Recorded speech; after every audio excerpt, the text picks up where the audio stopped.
مسلمان کے اسلام کو لے کر پھرنے کی وجہ سے غیروں میں اسلام کا رعب ڈالے ہوئے تھے. مسلمان نے اپنے سارے رعب کو جو ختم کیا ہے وہ صرف دین کی دعوت کو لے کر پھرنا چھوڑ دیا ہے. اس وجہ سے مسلمان کا رعب غیروں کے دلوں سے نکل گیا. اب تو ایسے احمق اور جاہل قسم کے لوگ پیدا ہو گئے ہیں جو چاہتے ہیں کہ ایسے حالات اور ذرائع ہوں جس سے اسلام پھیل جائے. پھرنے کی کیا ضرورت ہے؟ پھرنے سے انکار کرنا براہ راست قرآن کی آیت کا انکار کرنا ہے. جو شخص ابھی جن کا داعی ہوتا ہے نا وہ اپنے اسلام کو ظاہر کرتا ہے، اور جب مسلمان دین کی دعوت چھوڑ دیتا ہے تو اس کو اپنا اسلام ظاہر کرنے سے ڈر لگنے لگتا ہے. دو چیزیں پیدا ہوتی ہیں دعوت چھوڑ کر. ایک، اسلام کی علامتوں کو ظاہر کرنے سے شرم آنے لگتی ہے، اور دوسرے اسلام کے فرائض کو کھل کر عمل کرنے سے، اسلام کے فرائض پر کھل کر عمل کرنے سے آدمی گھبرانے لگتا ہے. ایک جگہ نماز پڑھنے لگے عصر کی، ایک جگہ عصر کی نماز پڑھنے لگے، ایک جگہ عصر کی نماز پڑھنے لگے. ایک ساتھ نے کہا اوہو آپ کو خبر نہیں، قانون آ گیا، قانون کہ ادھر ادھر کہیں نماز نہیں پڑھ سکتے سوائے مسجدوں کے. میں نے کہا کیوں؟ اللہ نے تو کہا ہے کہ ساری زمین سجدہ ہے، اور تم پچھلی قوموں کی طرح، پچھلی امتوں کی طرح کہنے لگو کہ نماز مسجد میں پڑھو. ہم سفر میں تھے کیونکہ اللہ نے یہ فرما رہے، اللہ کے نبی نے یہ فرمایا کہ اس امت کی خصوصیت ہے یہ کہ زکوٰۃ اس امت کے لیے حلال کر دی گئی. پچھلی امتوں کی زکوٰۃ آسمان سے آگ آتی تھی، وہ زکوٰۃ کا مال کھا جاتی تھی تو زکوٰۃ ادا ہو جاتی. غنائم جو مال کفار مشرکین سے بطور غنیمت کے ملتا تھا وہ سارا جمع کر دیا جاتا تھا ایک جگہ. آسمان سے آگ آتی تھی اور سارا مال غنیمت کھا جاتی تھی. ایک مرتبہ مال جمع کر دیا گیا لیکن آگ نہیں آئی. نبی نے کہا کہ تم میں سے کسی نے مال غنیمت میں سے کچھ چرایا ہے، کچھ خیانت کی ہے، اس لیے آگ آ نہیں رہی. اللہ تعالیٰ مال قبول نہیں کر رہے. کہا کہ تمہیں خیانت ہے. جس نے خیانت کی اس نے چھپا لیا، آ گئی نا سامنے، اب آگ بھی نہ آ گئی. نبی نے کہا کہ تم میں سے ہر ایک اپنے اپنے قبیلے کا آدمی آئے اور مجھ سے میرے ہاتھ پر آ کر بیعت کرے. ایک آیا. ایک آدمی آیا، اس کا ہاتھ نبی کے ہاتھ سے چپک گیا، خیانت اس نے کی تھی. تو پھر وہ سونا لے کر آیا انڈے کے برابر. وہ سونا اس نے خیانت مال غنیمت سے لیا تھا وہ اس میں ڈال دیا، مال غنیمت پورا ہو گیا، آگ آئی کھا گئی. یہ پہلا دستور تھا سارے نبیوں کے زمانے میں. اسی طرح جو ہے زکوٰۃ کا مال، وہ بھی آسمان سے آگ آتی تھی، زکوٰۃ کا مال کھا جاتی تھی. دوسری بات یہ تھی کہ ساری قومیں اپنے اپنے معبد میں اور اپنے اپنے عبادت گاہوں میں عبادت کرتی تھی. اس امت کے لیے اللہ نے یہ خصوصیت کی ہے کہ غنائم اس کے لیے حلال کر دیے، اور ساری دنیا کی زمین کو اللہ تعالی نے اس امت کے لیے سجدہ بنا دیا. اس امت کے لیے سنو تو صحیح، ساری زمین سجدہ ہے. میرا یہ قانون یہ ہے کہ آپ مسجد کے علاوہ نماز نہیں پڑھ سکتے. میں نے کہا مسجد تو یہاں سے دور ہے، وہاں جائیں گے نماز قضا ہو جائے گی. یہ تمہارا یہ کہنا کہ قانون یہ ہے ہمیں قانون کی رعایت کرنی چاہیے، اس کا مطلب یہ ہے کہ تمہارے دل سے اللہ کا تاثر ختم ہو چکا. اب تمہارے دل میں قانون کا تاثر ہے. آج انہوں نے کہا کہ نماز یہاں نہ پڑھو، کل کہیں گے یہاں نہ پڑھو.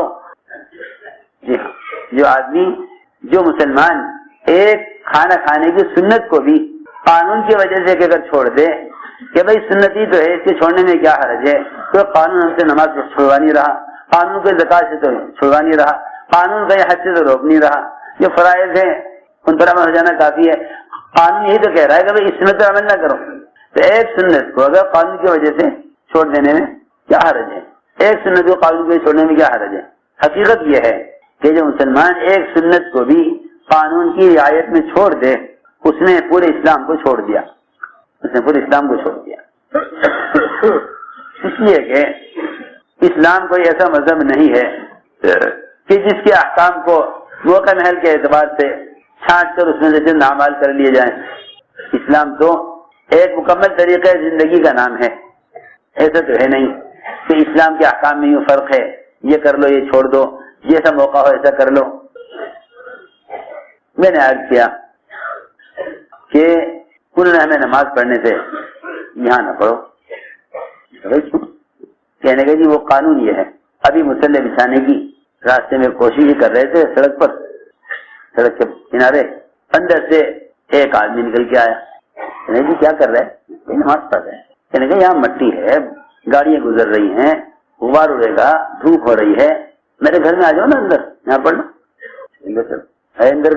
اندر گئے، او ہو غیر مسلم کا گھر، غیر مسلم کا گھر۔ ہم نے پوچھا اس سے قبلہ کدھر ہے؟ قبلہ یہ قبلہ ادھر ہے۔ سجدے کہنے کا بھائی تم ذرا قبلہ نکال کے دیکھ لو، یہ تو بیچارہ غیر مسلم ہے، اس سے کہنے کی کیا اعتبار؟ سادی کہنے کی نہیں جی ادھر ہے، اور غیر مسلم کہ نہیں یہ غلط کہہ رہے ہیں آپ کے آدمی، میں بتا رہا ہوں قبلہ اس طرف۔ قطب نما نکال کے دیکھا تو جدھر وہ غیر مسلم کہہ رہا تھا قبلے کو، ادھر ہی قبلہ نکلا۔ پڑھ لو نماز یہاں پڑھ۔ گھر کے آگے صحن تھا، بڑی اچھی جگہ تھی، صاف ستھری۔ ہائے ہائے، بات یہ ہے کہ وہ تو اللہ رب العزت مسلمان کے اسلام کو لے کر پھرنے کی وجہ سے غیروں میں اسلام کا رعب ڈالے ہوئے تھے۔ مسلمان نے اپنے سارے رعب کو جو ختم کیا ہے وہ صرف دین کی دعوت کو لے کر پھرنا چھوڑ دیا ہے۔ اس وجہ سے مسلمان کا رعب غیروں کے دلوں سے نکل گیا۔ اب تو ایسے احمق اور جاہل قسم کے لوگ پیدا ہو گئے ہیں جو چاہتے ہیں کہ ایسے حالات اور ذرائع ہوں جس سے اسلام پھیل جائے۔ پھرنے کی کیا ضرورت ہے؟ پھرنے سے انکار کرنا براہ راست قرآن کی آیت کا انکار کرنا ہے۔ پھرنے سے انکار کرنا براہ راست قرآن کی آیت کا انکار کرنا ہے۔ مولانا الیاس صاحب فرماتے تھے اللہ کے راستے میں پھرنے سے انکار کرنا، اس کی تو منافق بھی ہمت نہیں کرتا تھا، منافق بھی اس کی ہمت نہیں کرتا۔ وہ جھوٹا عذر تو کر دیا کرتا تھا، انکار نہیں کر سکتا تھا۔ کیا جھوٹا عذر تو کر دے، انکار نہیں کر سکتا تھا۔ یہ خروج سے انکار کر دے، اللہ کے راستے کے خروج سے انکار کر دے، منافق کی مجال نہیں تھی، کیونکہ دو چیزوں پر امت کو جمع کیا گیا تھا، دعوت پر اور عبادت پر۔ اس لیے منافقین نماز نہیں چھوڑتے تھے، نماز نہیں چھوڑتے تھے، ایک نماز نہیں چھوڑتے تھے، دوسرے اللہ کے راستے کی نقل و حرکت کو سمجھتے تھے کہ اگر اس کو چھوڑ دیا تو ہم مسلمانوں کی جماعت میں شمار نہیں کیے جائیں گے۔ تو چاہتے یہ تھے کہ مسلمان ہمیں اپنا سمجھیں، چاہتے یہ تھے منافقین چاہتے یہ تھے کہ مسلمان ہمیں اپنا سمجھیں، یہ چاہتے تھے منافقین کہ مسلمان ہمیں اپنا سمجھیں۔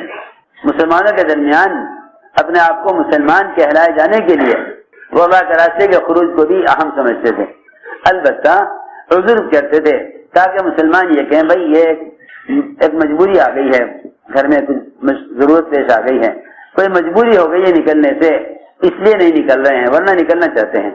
منافقین کہا بھی کرتے تھے کہ ہم تو چاہتے تھے نکلنا آپ کے ساتھ لیکن فلاں عذر پیش آ گیا، فلاں پریشانی آ گئی۔ ہاں اس طرح کہتے تھے تاکہ مسلمان یہ نہ سمجھے کہ یہ خروج سے انکار کر رہے، خروج سے انکار کر رہے ہیں۔ میں نے عرض کیا کہ دو چیزیں مسلمان کھو چکا ہے، ایک غیبی نصرتیں اور ایک اپنی نیبر استقامت۔ یہ دو چیزیں ضائع ہو گئی ہیں دعوت کے چھوڑنے سے، یہ دو چیزیں ضائع ہوئی دعوت کے چھوڑنے سے۔ ایک نیبر استقامت کیا؟ اللہ اکبر، استقامت دین پر اسے نہیں کہتے کہ آدمی کسی عمل کو اہتمام سے کر لے، بلکہ دین پر استقامت اس کو کہتے ہیں کہ جب سارا باطل مجتمع ہو کر کسی ایک عمل کے خلاف تمہارا مقابلہ کرے تو تم اس عمل پر جم کر دکھلاؤ، اسے استقامت کہتے ہیں۔ جو شریعت کے جن احکام پر سہولت سے عمل کر لیا وہ استقامت نہیں ہے، اور جن اعمال کو تم نے ماحول میں کر لیا، جن اعمال کو تم نے عمل کے ماحول میں کر لیا وہ بھی استقامت نہیں۔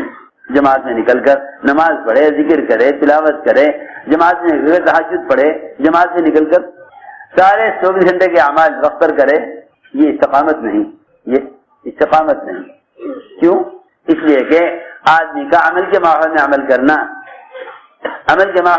استقامت نہیں ہے، کیونکہ یہاں استقامت ماحول کی مدد سے ہو رہی ہے، یہاں استقامت ماحول کی مدد سے ہو رہی ہے۔ میں عرض کرتا ہوں آپ بیمار آدمی کو سہارا دے کر دو آدمی چلائیں بیمار کو، اس سے معلوم نہیں ہوگا کہ بیمار خود چل سکتا ہے یا نہیں۔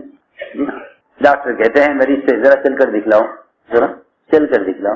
آپ بچے کا ہاتھ پکڑ کے چلا رہے ہیں تو آپ نہیں کہہ سکتے کہ بچے کو چلنا آیا یا نہیں آیا جب تک وہ خود قدم نہ اٹھائے۔ میں عرض کر رہا ماحول میں کسی عمل کا ہونا استقامت نہیں ہے، بلکہ خلاف ماحول، جہاں ماحول خلاف ہے وہاں عمل پر جمنا استقامت ہے، وہاں عمل پر جمنا استقامت ہے۔ امت نے دعوت کو چھوڑ کر دو چیزیں ختم کر لی، ایک اللہ کی غیبی مددوں کا دروازہ بند کر لیا، غیبی مددوں کا دروازہ بند کر لیا، اس لیے کہ دو چیزیں بہت اہم ہیں، ایک دعاؤں کی قبولیت اور دوسرے وحی کی برکات، دعاؤں کی قبولیت اور وحی کی برکات، دعاؤں کی قبولیت اور وحی کی برکات، یہ دو چیزیں بہت اہم ہیں۔ ام ایمن رو رہی تھی حضور اکرم صلی اللہ علیہ وسلم کی وفات پر، صحابہ نے کہا کہ آپ کیوں رو رہی ہیں، آپ تو جانتی ہیں کہ دیکھیں حضور اکرم صلی اللہ علیہ وسلم کے لیے اللہ کے یہاں کیا درجے ہیں، اور آپ کو دنیا سے جانا ہی تھا ایک وقت۔ ام ایمن نے کہا کہ میں آپ کی وفات پر نہیں رو رہی، میں آپ کی وفات پر نہیں رو رہی، میں آپ کی وفات پر نہیں رو رہی، میں تو اس پر رو رہی ہوں کہ آسمان سے ایک وحی کا سلسلہ تھا وہ ختم ہو گیا۔ یہ روایت میں ان الوحی قد انقطع، کہ وحی منقطع ہو گئی، آسمان سے وحی آیا کرتی تھی لیکن وحی بند ہو گئی، اس پر رو رہی۔ سنو غور سے بات، بہت اہم بات ہے، اس پر نہیں رو رہی کہ آپ کی وفات ہو گئی، آپ کو دنیا سے جانا ہی تھا، میں تو اس پر رو رہی ہوں کہ وحی کا سلسلہ ختم ہو گیا۔ عجیب بات ہے کہ نبی کے دنیا سے جانے پر، نبی کے دنیا سے جانے پر وحی کا سلسلہ تو بند ہوگا، لیکن نبی کے دنیا سے جانے پر وحی کی برکات کا سلسلہ باقی رہے گا، وحی کی برکتیں، سنو غور سے، وحی کی برکتیں باقی رہیں گی۔ وحی تو بند ہو جائے گی نبی کی وفات پر، اب وحی نہیں آئے گی کسی پر، لیکن وحی کی برکات باقی رہیں گی۔ لیکن ایک بات اس پر میں عرض کرنا چاہتا ہوں کہ وحی نبی کے دنیا سے جانے پر وحی تو بند ہو جائے گی، لیکن وحی کی جو برکات ہیں وہ وحی کی برکات نبی کے دنیا سے جانے پر بند نہیں ہوں گی، بلکہ وحی کی برکات جب بند ہوں گی جب نبی کی امت نبی والا کام چھوڑ دے گی، جب امت نبوت کا کام چھوڑ دے گی، جب امت نبوت کا کام چھوڑ دے گی تب وحی کی برکات بند ہو جائیں گی۔ یہ حدیث میں ہے نا روایت، کیا روایت ہے؟ جی ہاں، کہ جب یہ مسلمان اجتماعی طور پر یہ امت بھلائی کا حکم کرنا برائی سے روکنا چھوڑ دے گی تو یہ دعاؤں کی قبولیت سے اور وحی کی برکات سے محروم کر دی جائے گی۔ یہ ہے روایت، وحی کی برکات سے محروم کر دی جائے گی۔ جب یہ امت دعوت کو چھوڑ بیٹھے گی تو امت وحی کی برکات سے محروم ہو جائے گی، ورنہ صرف نبی کا دنیا سے جانا یہ وحی کو منقطع کرے گا، برکات کو منقطع نہیں کرے گا۔ وحی ختم ہو جائے گی، برکات باقی رہیں گی، لیکن برکات بھی ختم جب ہوں گی جب یہ مسلمان دعوت کو چھوڑ دے گا۔